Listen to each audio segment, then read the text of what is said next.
एक 4 साल के मासूम को किडनैप कर इसी टंकी के अंदर लगातार 2 साल तक पत्थर से बांधकर इसी टंकी के अंदर रखा गया था। ये जो टंकी है ये खाली नहीं रहती है, बल्कि इससे 2200 घरों में इसी टंकी के द्वारा पानी मुहैया करवाई जाती है। यहां तक कि वो जो बच्चा 2 साल तक उस टैंक के अंदर बंद था, मर चुका था, उसकी लाश उसी टैंक के अंदर पड़ी थी, उससे निकला हुआ पानी खुद उस बच्चे का परिवार भी रोज पी रहा था, चप्पल घिस रहा था, इंसाफ की मांग कर रहा था खाकी वर्दी वालों से, और जानने और समझने की कोशिश हो रही थी कि जो उनका 4 साल का मासूम है वो कहां पर है। जो खाकी वाले हैं उन्होंने शहर के कोने कोने में ढूंढ लिया, लेकिन किसी का दिमाग नहीं चला कि जो लाश है, जो बच्चे की किडनैपिंग के बाद उसके हाथ पैर को पत्थर से बांधकर म्युनिसिपैलिटी के एक टैंक, जो वाटर टैंक है, उसके अंदर डाल दिया जाता है। और पता नहीं म्युनिसिपैलिटी वाले उस टैंक की सफाई करते हैं कि नहीं करते हैं, लेकिन एक के बाद एक शिमला में जॉन्डिस की बीमारी फैलना शुरू हो जाती है। और जब कोर्ट पूछती है कि क्या आपने टैंक की साफ सफाई की है, जवाब आता है म्युनिसिपैलिटी की तरफ से, हां सर बिल्कुल, आपने जैसा बोला उससे पहले हम हर 6 महीने में साफ सफाई करते हैं। लेकिन म्युनिसिपैलिटी वाले क्या साफ सफाई कर रहे थे कि उनके टैंक के अंदर एक मौजूद लाश को वो ढूंढ ही नहीं पाते। 2 साल बीत जाते हैं और यहां पर जिस परिवार का जो बच्चा किडनैप हुआ है, गायब हुआ है, उनके पास हर 1 महीने के बाद एक खत आता है और उस खत में लिखा जाता है कि 4 करोड़ रुपए दीजिए, 10 करोड़ रुपए दीजिए। पैसों की लगातार डिमांड की जाती है और जो पुलिस है वो चाहकर भी अपराधियों तक नहीं पहुंच रही है। जब 1-2 साल के बाद किसी तरीके से एक दूसरे मामले में एक कड़ी खुलती है और उस फोन के अंदर एक वीडियो दिखाई जाती है, जिस वीडियो में एक छोटा सा मासूम बच्चा कहता है कि पापा इन्होंने मुझे किडनैप कर लिया है, मुझे बचा लीजिए। रोने धोने की जो आवाज थी उस वीडियो से निकल कर आ रही थी। जब पुलिस पहली बार ये वीडियो देखती है तो पुलिस को लगता है कि 2 साल पहले एक बच्चा किडनैप हुआ था, ये तो वही बच्चा है। और तब जाकर इस पूरे केस में जितने भी अपराधी थे उन्हें फांसी की सजा होती है। लेकिन हाईकोर्ट जाते जाते कोर्ट ये कहता है कि इसे रेयरेस्ट ऑफ रेयर केस हम नहीं मान सकते हैं। याद रखिए, एक बच्चे को पत्थर से मारकर उस बच्चे को दारू पिलाई जाती है। जब उसे किडनैप किया गया था उसे पेप्सी दारू पिलाकर बेड बॉक्स के अंदर रख दिया जाता है और उसे जबरन दबा के और किस तरीके से उसका गला दबाया जाता है, उसे मारा जाता है। और इस उम्मीद में कि जब जब अपराधियों को असफलता दिखती कि वो पुलिस उन तक पहुंच सकती है तो बच्चे को मारना शुरू करते हैं। और इसके बाद उन्हें लग रहा था कि पुलिस उन तक पहुंच सकती है तो बिल्कुल एक परफेक्ट क्राइम करते हैं और टंकी के अंदर बच्चे को छोड़ देते हैं। लेकिन बावजूद इसके जो हाईकोर्ट है उन तीनों में से जो एक अपराधी था उसे छोड़ दिया जाता है और 2 अपराधियों को फांसी की सजा को कम कर उन्हें उम्र कैद की सजा मुकर्रर कर दी जाती है। और कहां कहां जो पुलिसिया जो गलती थी वो पकड़ में आती है और किस तरीके से जो म्युनिसिपैलिटी है, जो शिमला की म्युनिसिपैलिटी है,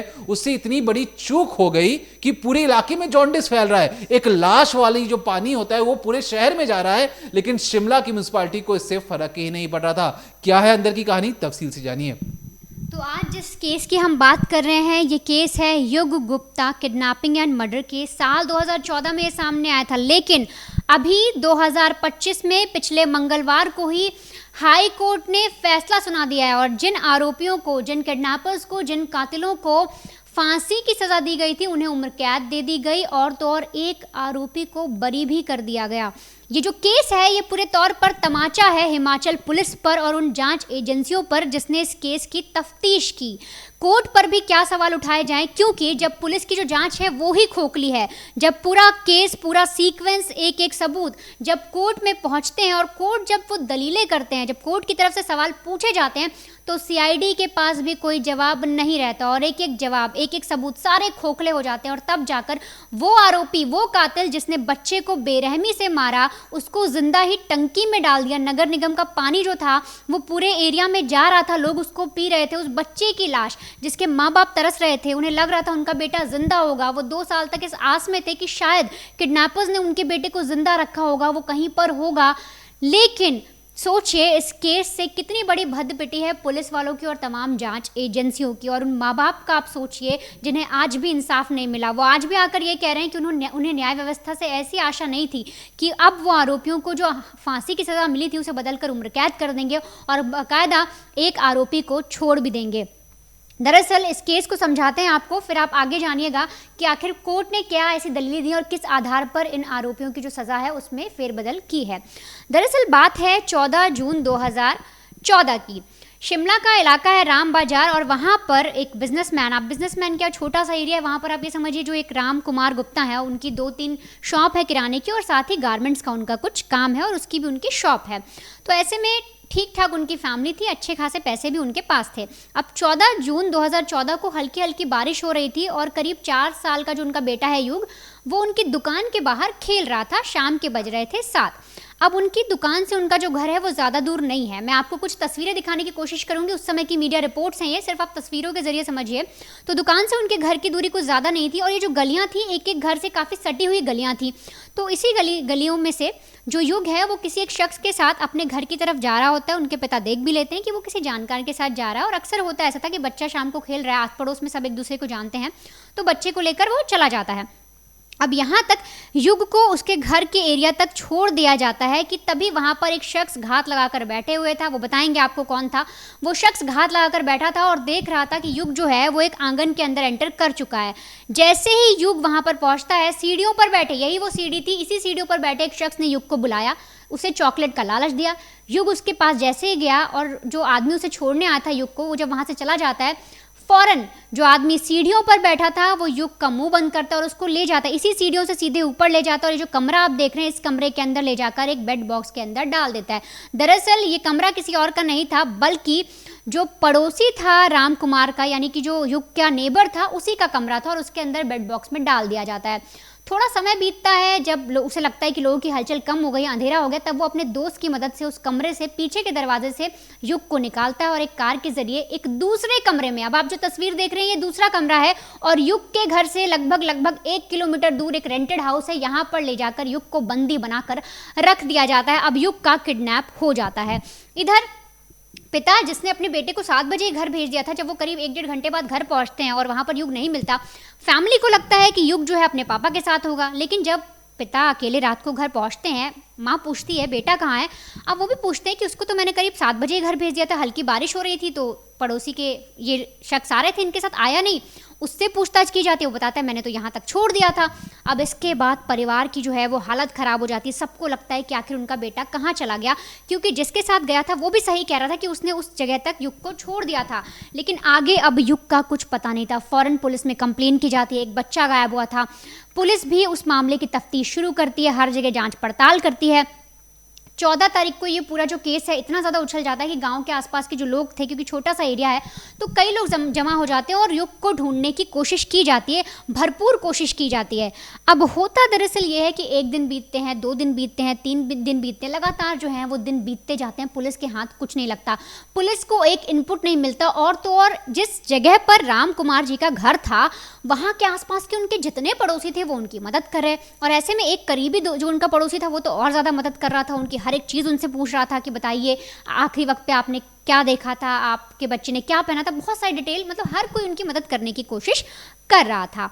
अब होता ये है कि करीब 27 जून को, जिस दिन युग का बर्थडे था, उस दिन डाक के द्वारा एक बड़ा सा पैकेट राम कुमार गुप्ता के घर पर पहुंचता है। उस पैकेट को जैसे ही खोला जाता है, उस पैकेट के अंदर युग के कपड़े मिलते हैं, युग के वही कपड़े मिलते हैं जो उसने आखिरी वक्त में पहने हुए थे, यानी जब उसे किडनैप किया गया था। माँ वो देखते ही रोने लग जाती हैं और फौरन एक लेटर मिलता है। सबसे पहले परिवार को लगता है शायद कोई अनहोनी हो गई है, लेकिन जैसे ही लेटर मिलता है उनकी सांस में सांस आती है, और उसमें लिखा होता है कि अगर अपने बेटे को सही सलामत देखना चाहते हो, हम आपके बेटे को लौटा देंगे, हमारी आपसे कोई निजी दुश्मनी नहीं है, लेकिन आप हमारे लिए फौरन 3 करोड़ 70 लाख रुपए का इंतजाम कीजिए। अब पहली बार फिरौती की एक डिमांड आती है, एक रैंसम मांगी जाती है, और उसमें लिखा जाता है कि अंबाला में ये एक जगह है, यहाँ पर अपने नौकर हरि ओम के द्वारा आप इतने पैसे लेकर अंबाला में भेज दीजिए। अब परिवार उस टाइम पर मान जाता है और अंबाला में अपने नौकर को भेजा जाता है। तब तक पुलिस को इतला नहीं की गई थी। अंबाला में उस जगह पर नौकर को भेजा भी जाता है, लेकिन जब नौकर वहां पहुंचता है तो कोई भी चीज़ वहां नहीं मिलती, कोई भी शख्स वहां नहीं मिलता। नौकर वापस लौट कर आ जाता है और पैसे अपने मालिक को यानी रामकुमार को थमा देता है। ये सब चीज़ें जब नहीं होती, कुछ दिन और बीतते हैं कि अचानक आप ये समझिए 5-6 दिन और बीतते कि फिर से एक पैकेट आता है और उसके अंदर इस बार सिर्फ एक लेटर था और लेटर में लिखा जाता है कि अब हमें 3 करोड़ 70 लाख नहीं चाहिए, आप हमें 4 करोड़ की व्यवस्था कर कर दीजिए। अब 4 करोड़ की जब बात आती है तो पिता को लगता है कि लगातार जो ये लोग हैं पैसे ले नहीं रहे और बढ़ाते जा रहे हैं। वो पुलिस को इन्फॉर्म करते हैं। कुछ दिन बीतने के बाद एक और लेटर आता है और वो आखिरी लेटर होता है जिसमें लिखा होता है कि आप माफ़ करिएगा, आखिरी नहीं, सेकंड लास्ट लेटर होता है जिसमें लिखा था 10 करोड़ दीजिए। अब 10 करोड़ तक जब बात पहुंच जाती है तो पिता को लगता है वो कैसे भी करके 10 करोड़ का इंतजाम नहीं कर सकते। पुलिस को पूरी चीज़ें बताई जाती है, लेटर्स दिखाए जाते हैं, हर तरीके से चीज़ें की जाती है, लेकिन कुछ भी हाथ नहीं लिखता क्योंकि जो भी ये लेटर्स आ रहे थे वो ट्रेसिंग पेपर पर आ रहे थे। ट्रेसिंग पेपर की अगर मैं आपको तस्वीर दिखाऊं तो ये ट्रेसिंग पेपर है, आप लोगों ने स्कूल और में यूज़ किया होगा। हम किसी पेज पर अगर कुछ लिख रहे हैं और नीचे ट्रेसिंग पेपर लिखा है तो उस पर बहुत हल्की हल्की आकृति बन जाती है जिसे ट्रेस करना भी मुश्किल हो जाता है फॉरेंसिक टीम के लिए। तो उस ट्रेस पेपर पर ये जो चीज़ें थी, जो लेटर्स थे किडनैपिंग के और रैंसम के, सारे आ रहे थे। अब 10 करोड़ का जब लेटर आता है तो पिता हाथ खड़े करते हैं। वो कहते हैं आप कैसे भी करके मेरे बच्चे को ढूंढिए, लेकिन किडनैपर्स को भी लग जाता है कि शायद ये परिवार 10 करोड़ नहीं दे सकता। उसके बाद फिर से कुछ दिनों बाद एक आखिरी लेटर भेजा जाता है जो 4 करोड़ का होता है। उसमें लिखा जाता है कि आपका बेटा हम सुरक्षित आपको दे देंगे, फाइनल आप 4 करोड़ की व्यवस्था कर लीजिए। अब इधर पिता जो हैं वो मेहनत करने लगते हैं, वो कोशिश करते हैं कैसे भी करके अपने बेटे को बचाने के लिए वो 4 करोड़ इकट्ठा कर लें, लेकिन वो ऐसा नहीं कर पाते। और इधर पुलिस भी पूरी इन्वेस्टिगेशन कर रही थी, लेकिन लोगों में इतना गुस्सा फैल गया, लोग इतने आक्रोशित हो गए कि एक बच्चा गायब है, 1 महीने 2 महीने बीतते जा रहे हैं, पुलिस का कोई अता पता नहीं है। तब इस मामले को उच्च जांच के लिए लोग जो है वो कोशिश करते हैं, वो मीडिया के सामने, क्योंकि तमाम मीडिया चैनल्स पर खबर आ गई थी, तो हर कोई उसमें था, जद्दोजहद में था। और पेरेंट्स भी ये चाहते थे कि जो न्याय है वो पुलिस अब नहीं दिलवा पाएगी, अब किसी बड़ी जांच एजेंसी को आना पड़ेगा। और इसीलिए जो पूरा केस है वो सीआईडी को सौंप दिया जाता है। अब सीआईडी को केस सौंपने के बाद सीआईडी भी अपनी तफ्तीश शुरू करती है, जांच पड़ताल करती है, और ऐसे करते करते सोचिए जहां महीने बीत रहे थे वहां बीत जाते हैं 2 साल, और 2 साल बाद एक पहली लीड सीआईडी के हाथ लगती है। अब वो लीड क्या थी उसको समझने के लिए देखिए, दरअसल होता ये है कि 2014 में किडनैपिंग हुई थी, 2016 में होता ये अचानक जो शिमला है वहाँ के जो लोग हैं उनमें से ज़्यादातर लोगों को जॉन्डिस होना शुरू हो जाता है। अब जॉन्डिस पर चीज़ें इतनी बढ़ जाती है किसी को समझ नहीं आता, किसी एक घर में नहीं हो रहा, हर घर में 1 या 2 आदमी को जॉन्डिस होता रहता है। ये मामला कोर्ट तक पहुँच जाता है तो कोर्ट फटकार लगाती है एमसीडी वालों को, उनसे बोलती है तो बोलते हैं कि हम हर 6 महीने पर सफाई करते हैं अपनी टंकी की। इस पर भी बात उठती है तो उनको फिर से आदेश दिया जाता है कि आप एक बार रिकॉल करिए, देखिए कि क्या दिक्कत है, पानी में कोई दिक्कत आ रही है, क्या हो रहा है। इधर एक चीज़ ये चल रही थी, दूसरी तरफ होता क्या है कि अचानक जो सीआईडी उन्हें एक चोरी के केस के बारे में पता लगता है, और पता लगता है कि चोरी करने वाला कोई और नहीं बल्कि जो रामकुमार गुप्ता है उनका पड़ोसी है चंद्र शर्मा, और उसका एक चोरी हुई है हिमाचल में जिसको लेकर उसका नाम सामने आया और उसके साथ 2 लोग और हैं।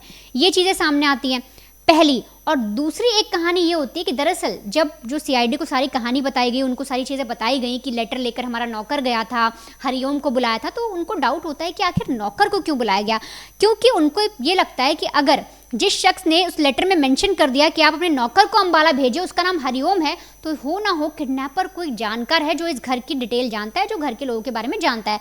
अब उस वक्त पहली बार नार्को कराया जाता है उस नौकर का, नौकर से जब नार्को किया जाता है उससे सवाल पूछे जाते हैं तो बार बार वो भी चंद्र शर्मा का नाम ले रहा था। अब पुलिस की एक नाम आया चंद्र शर्मा, इधर चोरी में भी नाम आया चंद्र शर्मा। सबसे पहले सीआईडी मिलान करती है, उसको ट्रेस करने की कोशिश करती है तो पता लगता है चंद्र शर्मा उनका नौकर है, माफ करिएगा उनका पड़ोसी है। अब चंद्र शर्मा के बारे में जब रामकुमार गुप्ता यानी कि युग के पिता से पूछताछ की जाती है तो बताते हैं कि सर देखिए वो तो हमारा पड़ोसी है, मुझे लगता नहीं उसका हाथ है, लेकिन मैं आपको उनके बारे में कुछ डिटेल बताता हूँ। अब ये बताते हैं कि दरअसल जब से हमारा बच्चा गायब है, जब हमने पुलिस को इन्फॉर्म किया था तो अक्सर ये रात में आते थे और हमारे बेटे को ढूंढने की पूरी कोशिश करते थे, हर दिन का अपडेट लेते थे, और इन्होंने ये भी कहा था कि इनकी जो पहचान है वो ह्यूमन राइट्स में है, और ये उन्होंने मेरे बच्चे की फ़ोटो मांगी थी और ये भी कहा था कि पुलिस किस तरह से जांच कर रही है, सीआईडी किस तरह से केस को मोड़ रही है, क्या जांच करी, सारी डिटेलें मुझसे लेते थे और मैंने इन्हें दी भी थी क्योंकि मुझे इन पर भरोसा था। पहली चीज़ पता लगती है। दूसरी जो रामकुमार गुप्ता हैं वो ये भी बताते हैं सीआईडी को कि सर, और ये बार बार हम मुझसे डिटेल ले रहे थे कि क्या आपके पास इतने पैसे हैं, आपको एक लेटर आया जिसमें 4 करोड़ मांगे गए, 10 करोड़ मांगे गए, 3,70,000 मांगे गए, तो क्या आप इतने पैसों की व्यवस्था कर पाओगे कि नहीं? तो ये भी डिटेल ये मुझसे मांग रहे थे। अब ये सारी कहानी जब पुलिस को 3 चीज़ें मिलती हैं, नौकर के द्वारा उसका नाम, जो राम कुमार गुप्ता ने चंद्र शर्मा के बारे में बताया, और तो और चोरी में उसका नाम आना, जब ये सारी चीज़ें सीआईडी ने निकालनी शुरू की, उनके बारे में डिटेल खंगालनी शुरू की, तो सबसे पहले चंद्र शर्मा का पता लगाने की कोशिश की गई, लेकिन उसके बारे में कुछ पता नहीं चल रहा था। इधर पुलिस को चंद्र शर्मा के साथ 2 लोग का और पता लगता है, एक तजिंदर और एक विक्रांत। अब जो पुलिस है वो तीनों को ट्रेस करना शुरू करती है, लेकिन सबसे पहले ट्रेस होता है विक्रांत। विक्रांत को ट्रेस करने के बाद सीआईडी उसे चंडीगढ़ से उठा लेती है और फिर उससे पूछताछ की जाती है। पहले वो हर चीज़ से इनकार करता है, लेकिन उसका फ़ोन जो है जब्त किया जाता है, उसमें भी पुलिस को कुछ नहीं, सीआईडी को कुछ नहीं मिलता। लेकिन अब काम जो होता है उनके दिमाग में ये चलता है कि हो ना हो ये शातिर हो सकता है, चोरी में इसका नाम आया है, चंद्र शर्मा को ये जानता है, तो हो सकता है इन्होंने उस बच्चे की किडनैपिंग की हो या उसके साथ कुछ किया हो। अब विक्रांत के फ़ोन के जो डेटा थे उसे रिट्रीव कराया जाता है और रिट्रीव डेटा से एक 60 सेकंड की क्लिप मिलती है, जिसमें दिखता है कि जो बच्चा है उसने हाथ जोड़े हुए हैं, उसके हाथ को बांधा गया है और वो उसमें रो रहा है और उसके चेहरे पर सूजन है, जिसे देखकर ये सीआईडी को पता लगता है कि शायद उसके साथ मारपीट की गई है, उसे टॉर्चर किया गया है। और उस वीडियो में युग है और युग बार बार कह रहा है कि पापा मुझे बचा लो, पापा प्लीज़ मुझे बचा लो, मुझे अंकल मार रहे हैं, मुझे यहाँ से कैसे भी करके आप निकाल कर ले चलो। पहली बार सीआईडी को युग के बारे में कुछ पता लगा और वो पेरेंट्स को दिखाया गया। पेरेंट्स का कलेजा फट गया, लेकिन उन्हें उम्मीद थी कि जो उनका बेटा है वो जिंदा है। सोचिए, अब भी उस परिवार को अब भी उम्मीद थी। 2 साल बीत गए हैं, पहली बार लीड मिलती है, 60 सेकंड की क्लिप मिलती है, उसके बाद भी परिवार सोचता है कि अब उनका बेटा जिंदा मिल जाएगा। उस परिवार को भी नहीं पता था कि रोज़ वो जिस पानी को पी रहे हैं, जिस पानी को यूज़ कर रहे हैं, जिससे अपने बर्तन साफ कर रहे हैं, जिससे खाना बना रहे हैं, जिसको पी रहे हैं, उसी में उनके बेटे की लाश जो है वो घुली हुई है। अब होता यह है कि जब विक्रम पकड़ा जाता है, इसी सिलसिले में तजिंदर और चंद्र शर्मा भी सीआईडी के हाथ लग जाते हैं। इनसे जब पूछताछ की जाती है, इनसे एक एक चीज़ें निकालने की कोशिश की जाती है, तो ये पहली बार पुलिस को उस जगह पर लेकर जाते हैं, जो ये घर आप देख रहे हैं यहाँ पर लेकर जाते हैं। यहाँ से सीआईडी कई सारी चीज़ें इनपुट मिलते हैं सीआईडी को, यहाँ से वो ट्रेसिंग पेपर लेते हैं जिसपे जो लेटर्स लिखे गए थे रैंसम के। और इसके बाद जब बच्चे के बारे में पूछा जाता है तो पहली बार सीआईडी को हिंट दिया जाता है और कहा जाता है कि हमने उसे मारकर फेंक दिया है। अब सीआईडी आगे के जब सवाल पूछती है, मारकर फेंक दिया, कहाँ फेंक दिया, तब पूरी कहानी वो बताते हैं।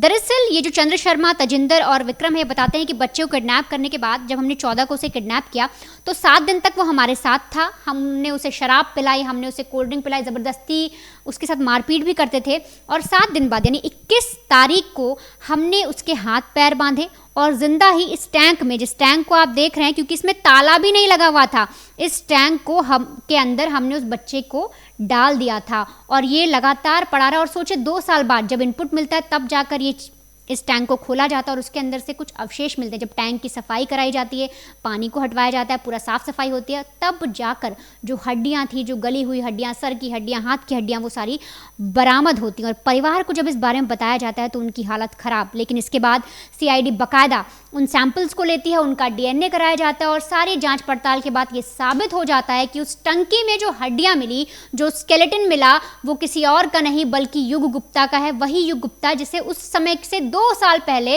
किडनैप किया गया, उसका मर्डर किया गया और उसके बाद उसे इस पानी के अंदर उसकी जो लाश है वो फूलती रही। और वही पानी जो पूरा एरिया था, जो पूरी सोसाइटी थी, करीब आप सोचिए 25,000 लोग, 2200 घर में पानी जा रहा था। उसमें अगर उस टाइम पे जो उनका आंकड़ा निकाला गया था तो 25,000 लोग आए थे। 25,000 लोग उस पानी को पी रहे थे, जिससे कई घरों में जो लोग हैं वो जॉन्डिस से पीड़ित भी हो जाते हैं। अब ये पूरी कहानी जब पुलिस के सीआईडी के सामने आती है, सारी जो चीज़ें हैं निकाली जाती हैं और इसके बाद 2016 अक्टूबर में चार्जशीट फाइल की जाती है, कोर्ट में पूरा मामला जाता है और तब जाकर जो कहानी है वो ये निकल कर आती है कि किस तरह से इन्होंने बच्चे की हत्या की, किस तरह से उसे किडनैप किया और क्या उसे जिंदा ही मार दिया। अब आगे समझिए कि किस तरह से उस वक्त यानी 2016 में पूरा मामला चला और 2018 में जब सत्र न्यायालय में इस मामले पर फैसला सुनाया जा रहा था, उस वक्त वहां के राज्य मंत्री आ गए थे, संसद विधानसभा में पूरा मामला गूंजा था और उस वक्त जो उस जज वहां पर बैठे थे उन्होंने क्या फैसला सुनाया। लेकिन आज किस तरह से पूरा केस पलट गया, किस तरह से पुलिस ने जो इन्वेस्टिगेशन की उसकी धज्जियां उड़ गई, सीआईडी ने जो भी प्रूफ इकट्ठा किए, जो भी इन्वेस्टिगेशन की, वो कैसे झूठी साबित हो गई और किस तरह से जो ट्रेसिंग पेपर के द्वारा हैंडराइटिंग मिलाई गई, डीएनए कराया गया, सब के सब खोखले रह गए। क्यों? आखिर सीआईडी जिसने इतनी लंबी तफ्तीश की, 2018 में इन आरोपियों को, इन हत्यारों को फांसी दिलवाई, वो आज यानी 2025 में कोर्ट में खड़ी होकर अपने ही सबूतों के लिए जज के सामने कोई जवाब नहीं दे पाई। देखिए, जब निचली अदालत में इन्हें फांसी की सज़ा सुनाई जा रही थी तो जज साहब इन तीनों के लिए 3 बार अपनी कुर्सी से उठे और इन्हें सज़ा सुनाई, फिर बैठे, फिर दूसरे के लिए सज़ा सुनाई, फिर बैठे और तीसरे के लिए भी यही काम किया। जब तीनों बार ये सज़ा सुना रहे थे तो उन्हें कहा कि देख, जिस तरीके से आपने बच्चे को मारा है उसके लिए आपको फांसी की सज़ा दी जाती है, लेकिन आपने बच्चों की जिस तरीके से किडनैपिंग की, उसे शराब पिलाई, तमाम तरीकों से यातनाएं दी, तो उसके लिए आपको कठोर 1 साल की सज़ा और 20,000 रुपये जुर्माना। अगर आप 20,000 रुपये नहीं दे पाते हैं तो इसके लिए अलग से 3 साल की सज़ा आपको दी जाएगी। अब उस कोर्ट में, निचली अदालत में जब फांसी की सज़ा दी जा रही थी तो उस वक्त अपराधियों के माँ बाप भी जो वहाँ पर उस कोर्ट परिसर में मौजूद थे, और उनकी क्या दलील थी? उन्हें पता था कि हमारे जो बेटे हैं वो कातिल हैं। उन्होंने बच्चे को इस बुरे तरीके से यातना देकर टंकी के अंदर डाल दिया। माँ बाप क्या कहते हैं? माँ बाप कहते हैं कि जज साहब, हम बीमार हैं, हमारी देखभाल करने के लिए कोई नहीं है, हमारी बेटी ही है और हमारे बेटी को कम से कम सज़ा मिलनी चाहिए।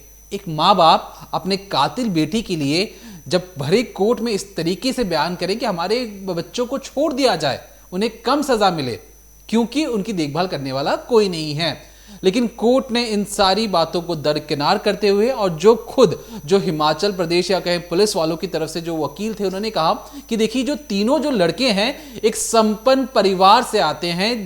उसमें से 2 जो अपराधी हैं उनका खुद का दुकान है, खुद का बिजनेस है, एक जो है वो खुद की कार भी चलाता है, कैब चलाता है। तो ऐसी भी कोई गरीबी नहीं है कि अपना ख्याल नहीं रख सकते हैं।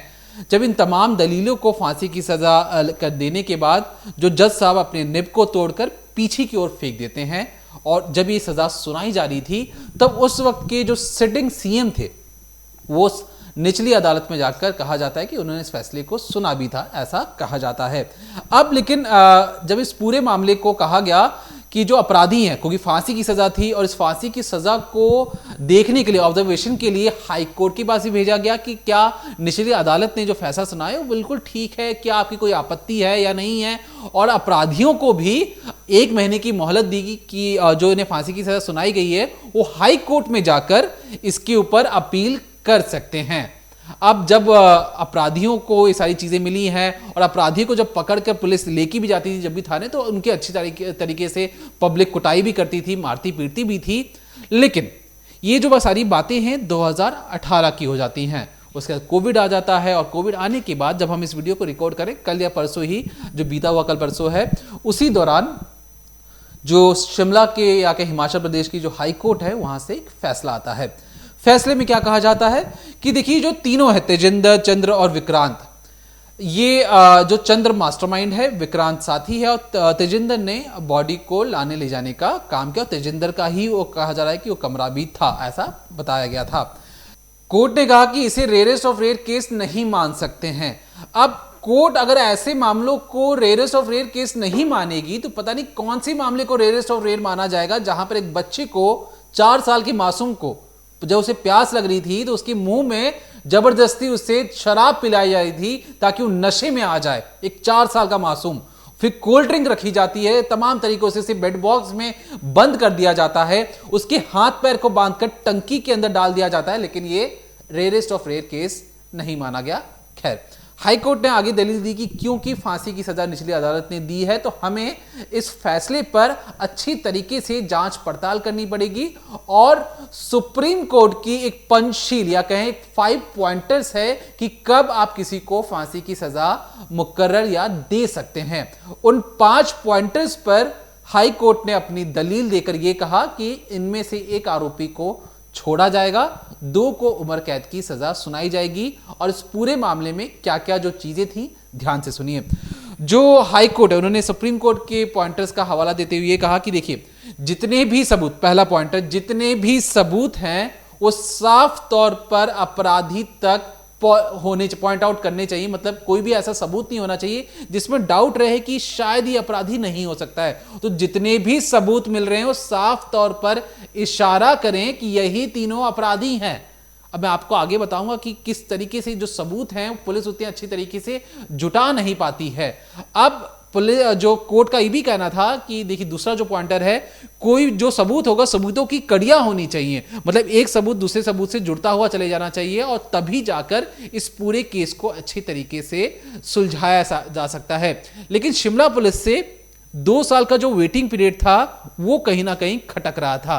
अब क्या क्या चीजें होती हैं, वनिता ने आपको बताया कि 14 जून 2014 को बच्चे को किडनैप किया जाता है और 13 दिन के बाद एक पार्सल आता है। लेकिन जो बच्चे की जो हत्या हुई थी वो 21 जून को हुई थी, मतलब बच्चे की किडनैपिंग के 7 दिन बाद ही बच्चे को मार दिया जाता है और उसके 6 दिन बाद घर वालों को एक लेटर पहुंचता है जहां पर लिखा जाता है कि आप से हम 3 करोड़ 70 लाख या 4 करोड़ के आसपास इतने पैसे हम डिमांड कर रहे हैं। तो कोर्ट ने समझने की कोशिश की कि जरा ये बताइए कि जो अपराधी हैं इन्होंने लगभग 13 दिन का वेट क्यों किया, जब एक किडनैपिंग की 13 दिन तक बिल्कुल शांत क्यों बैठे रहे, जिसमें से 7वें दिन तो बच्चे को मार चुके थे। जब पुलिस से इसका सवाल पूछा गया तो पुलिस के पास इसका जवाब नहीं था, मतलब सबूतों की जो कड़ियां थी वो टूट गई। यहां पे डाउट पैदा होता है कि ये अपराधी ऐसा क्यों कर रहे थे। पुलिस को पूछना चाहिए था कि आप किस चीज का इंतजार कर रहे थे, पुलिस के पास भी जवाब नहीं है, ना हमारे पास अब तक जवाब है, क्योंकि अपराधी तो वो ये तीनों ही हैं। यहां पे कड़ियां टूटी, इसलिए कोर्ट ने कहा कि डाउट पैदा करता है, तो इसलिए पहला पॉइंट जो अपराधियों के हक में जाता है। एक तरीके से जो अपराधी जो चाह रहे थे कि वो बच सकें, तो बचने की जो उनके पॉइंटर से अपराधियों को पॉइंट मिल जाते हैं। दूसरा, एक्सपर्ट व्यू मतलब जो कोर्ट ये कहती है कि तमाम तरीकों से जो फॉरेंसिक करवाए जाते हैं इन सारी चीजों की एक एक्सपर्ट व्यू होना चाहिए, मतलब जो पोस्टमार्टम करते हैं वहां पे जो डॉक्टर्स क्या कह रहे हैं, अगर हैंडराइटिंग है तो उसमें हैंडराइटिंग एक्सपर्ट क्या कह रहे हैं। अब यहां पर सोचिए शिमला पुलिस से क्या गलती होती है। जब हैंडराइटिंग जिस तरीके से ट्रेसिंग पेपर पे लिखा गया था, तो हैंडराइटिंग जो एक्सपर्ट थे पहली बार उन्होंने अपनी रिपोर्ट में लिखा कि इसे तो हम ट्रेस कर ही नहीं सकते हैं, ये तो ट्रेस हो ही नहीं सकता, हैंडराइटिंग पहचान में नहीं आ सकती है। लेकिन अचानक से हैंडराइटिंग एक्सपर्ट अपने ही रिपोर्ट को बदलकर कहते हैं कि ये जो हैंडराइटिंग है ये चंद्र शर्मा की है। अब इस तरीके से जब जज साहब का कहना था कि एक हैंडराइटिंग एक्सपर्ट अपनी ही रिपोर्ट को अगर बदल देगा तो कैसे विश्वास करें कि सही है या नहीं है, पहली गलती। एक्सपर्ट व्यू में दूसरा जो पॉइंट था वो था CDR या कहें cell tower location call data record, मतलब फोन के जरिए पुलिस ने समझाने की कोशिश की कि जनाब ये जो अपराधी हैं जिस वक्त जो क्राइम हो रहा था तो उस इलाके में मौजूद थे। जज साहब ने कहा कि सेल टावर लोकेशन और CDR एक मशीन के अंदर होती है, एक मशीन से एक इंसानी जो चीज होती है, इंसान जो होता है वहां पे मौजूद है या नहीं है, ये कैसे पता लगाया जाएगा। एक मशीन को मैं फोन को उठाकर कहीं भी रख दूं और मैं खुद बाहर घूमने निकल जाऊं, तो ये जो सारी जो चीजें हैं CDR और सेल टावर लोकेशन से आप किसी को अपराधी सिद्ध नहीं कर सकते हैं। हाँ, ये जरूर हो सकता है, अनुमान लगा सकते हैं कि वो वहां पर मौजूद होगा, लेकिन ये सीधे तौर पर हम किसी को अपराधी कर दें वो चीजें नहीं हो सकती हैं। तीसरा जो सबसे अहम था, अब यहां पर देखिए हैंडराइटिंग एक्सपर्ट हो गया, जो CDR था फोन वाले जो एक्सपर्ट से या जो सेल टावर लोकेशन जो बड़ी बड़ी कंपनियां होती हैं उनके एक्सपर्ट से पता लगाने की कोशिश की, ठीक है, लेकिन इसे भी मानने नहीं मान सकते हैं। तीसरा होता है डायटम टेस्ट। एक डायटम टेस्ट एक तरीके से फॉरेंसिक टेस्ट होता है। अब पुलिस की जो थ्योरी थी उसमें ये कहा गया कि जो बच्चे को जिंदा हाथ पैर के बांधकर पत्थर के साथ उस पानी टंकी में डाल दिया गया। अब डायटम टेस्ट क्या बताता है कि मान लीजिए जब जो शरीर है, जो लाश है, जब सड़ जाती है तो कीड़े लगना शुरू होते हैं। उन कीड़ों को उनकी उम्र देखकर और कितनी कीड़ों की तादाद है उससे देखकर पता लगाया जाता है कि लाश कितने दिन पहले सड़ी थी और कितने दिन पहले उसकी मौत हुई थी। जो जीवाणु, जो कीटाणु जो उस पर पनपते हैं उससे पता लग सकता है कि मौत कब हुई है। लेकिन जो हाई कोर्ट के जो जज थे उन्होंने सुप्रीम कोर्ट के एक केस का हवाला देकर ये कहा कि देखिए हम ये मानते हैं कि डायटम टेस्ट होता है, इसे पता लगाना जो चीजें चाहिए, लेकिन ये जो टेस्ट है ये अच्छे तरीके से नहीं बता सकता कि मौत कब हुई है और इसलिए इस पर हम भरोसा नहीं कर सकते हैं। और उसी टेस्ट पर इन्होंने सवाल उठाकर ये भी पूछा कि देखिए जो जीवाणु है, जो कीटाणु जो लाश पर पनपते हैं वो पानी वाले जीवाणु थे या जमीन पे जब उसकी जो मौत हुई थी तब के जीवाणु थे, तो इसके बारे में भी कोई अच्छी तरीके से डिटेल उस पर दी नहीं गई थी। तो ऐसे में एक्सपर्ट व्यूज वाली भी जितने भी जो चीजें थी वो सीधे तौर पर अपराधियों के हक में जाती, मतलब अपराधियों अब तक जितने भी 2 पॉइंटर्स थे या जो 3 पॉइंटर्स थे वो अपराधियों के लिए हक में थे। मतलब अब तक ये लग रहा था कि अपराधियों ने कत्ल किया या मर्डर किया, लेकिन अब यहां पर ये पूरा मामला अपराधियों के हक में जा रहा था क्योंकि चीजें पता नहीं लग पा रही थी। लेकिन सुप्रीम कोर्ट की अब चौथी लाइन, धारा 27 इंडियन एविडेंस एक्ट, मतलब एविडेंस मतलब होता है सबूत, जो चीजें बताई जाती हैं।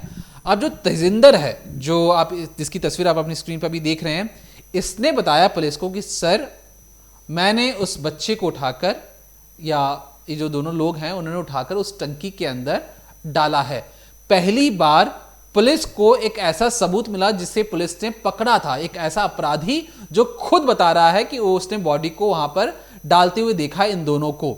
जो उसी के आधार पर टंकी खोली जाती है और बॉडी बरामद की जाती है। मतलब एक ऐसा सबूत जिसमें साफ तौर पर जो अपराधी खुद ही बता रहे हैं। तो पहली बार जो बच्चे के परिवार के हक में ये फैसला जाता है कि इन तीनों ने, ये तीनों जानते थे कि यहां पर इन्होंने एक बच्चे की किडनैपिंग की और किडनैपिंग करने के बाद टंकी के अंदर उसे डाला। अब मैं आपको बताऊंगा कि उसमें से एक को छोड़ा जाता है। तो यहां पर आपको पता लग गया कि अपराधी खुद ही कबूल कर रहे हैं, खुद ही पुलिस को जाके दिखा रहे हैं। जो 5वां पॉइंटर है वो है लास्ट सीन थ्योरी, मतलब आखिरी बार क्या जिस बच्चे की किडनैपिंग हुई या जिसका मर्डर हुआ उसके आसपास वो मौजूद था या नहीं था।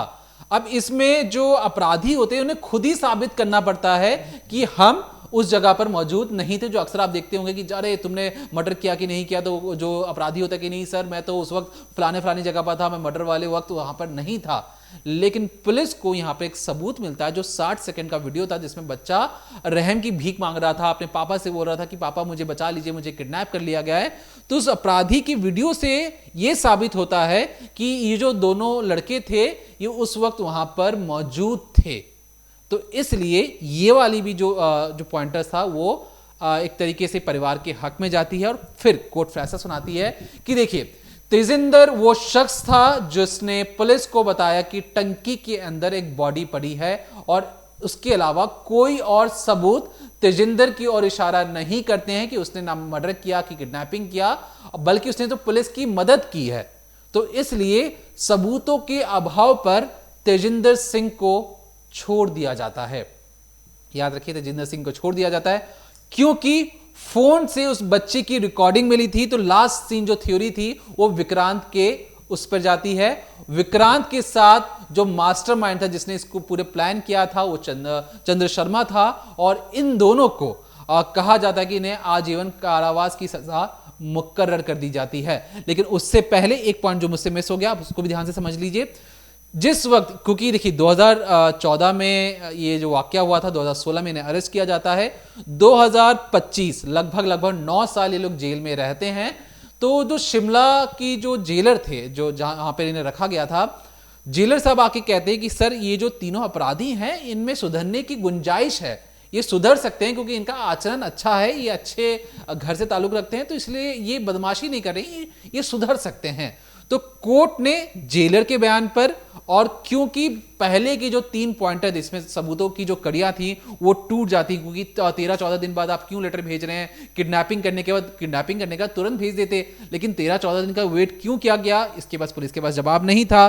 साथ ही साथ जो तमाम तरीकों से जो हैंडराइटिंग मैच नहीं हो रही है, CDR के जरिए पता नहीं लगा पा रहे हैं, पुलिस की थ्योरी की जिंदा डाल दिया। तो ये सारी थ्योरी पुलिस अच्छे तरीके से समझा नहीं पाई या अच्छे तरीके से इसकी जांच पड़ताल नहीं कर पाई, और इसलिए फांसी की सजा को कम करते हुए और इसे रेयरेस्ट ऑफ रेयर केस ना मानते हुए अपराधियों को सिर्फ और सिर्फ लाइफ इंप्रिजनमेंट मतलब उम्र कैद की सजा मुकर्रर कर दी जाती है। तो इस पूरे केस में जो अपराधी थे, जो एक तरीके से पड़ोस पे रहने वाला एक लड़का ही था, जो उसकी खुद का बिजनेस भी था, लेकिन उसे पता था कि जो बच्चे का जो पिता है वो बहुत ज्यादा अमीर है, पैसे वाला है, और उसे किस तरीके से पैसे ऐंठने हैं। बच्चा जिस रोज अरेस्ट हुआ, चंद्र शर्मा घर पर फटाफट पहुंच जाता और कहता है कि अरे आपका बच्चा किडनैप हो गया, मैंने सुना, आप चलिए पुलिस वालों के पास, मैं ह्यूमन राइट्स वालों को जानता हूं। इस तरीके से उसने अपना भौकाल जमाया कि पुलिस वालों को भी लगा कि कोई बहुत बड़ा आदमी है और उसने चिल्ला चिल्लाकर आगे बढ़ बढ़कर पुलिस की हर एक जो मूवमेंट हो रही थी उसे पता था और उसी का फायदा उठाकर उसे पता लग गया कि मैं अगर इस वीडियो को, जो वीडियो उन्होंने डिलीट किया उसके पीछे भी उनका मकसद था कि अगर इस वीडियो को अगर हम भेज देंगे तो पुलिस ट्रेस कर लेगी। जो चंद्र शर्मा है इतना शातिर है क्योंकि इसने फॉरेंसिक की पढ़ाई की हुई थी, तो इसे पता था कि हैंडराइटिंग किस तरीके से मैच की जाती है और कौन से पेपर में लिखने से मैच नहीं होती है। तो तमाम तरीकों से इसने अपनी एक्सपर्टीज लगाकर, दिमाग लगाकर इसने एग्जाम दिया होता तो आज अच्छा फॉरेंसिक एक्सपर्ट होता, लेकिन इसने दिमाग लगाया जल्द पैसे कमाने के लिए। 4 करोड़ 10 करोड़ जो मुंह में आया उसने हाथ में लिखा और बच्चे को मारकर उसने फेंक दिया।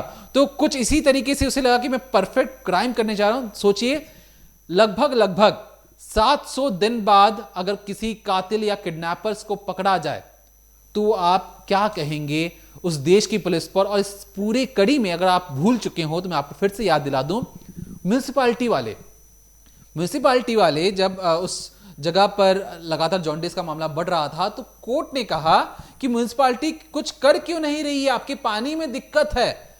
जो म्युनिसिपैलिटी वो कहती कि सर हम तो साफ सफाई करते हैं लेकिन हर 6 महीने में साफ सफाई होती है, लेकिन ऐसे 6 महीने में अगर मैं बात करूं तो 2 साल में तो 4 बार आ गए, लेकिन चारों बार जो म्युनिसिपैलिटी थी उसने ठीक तरीके से साफ सफाई नहीं की और वही लाश की जो वजह से जो पानी जो एक दूषित हो चुकी थी, जो प्रदूषित हो चुकी थी, जिसमें कीड़े मकोड़े घूम रहे थे, वो पूरा शहर उस पानी को पीने के लिए मजबूर हो चुका था।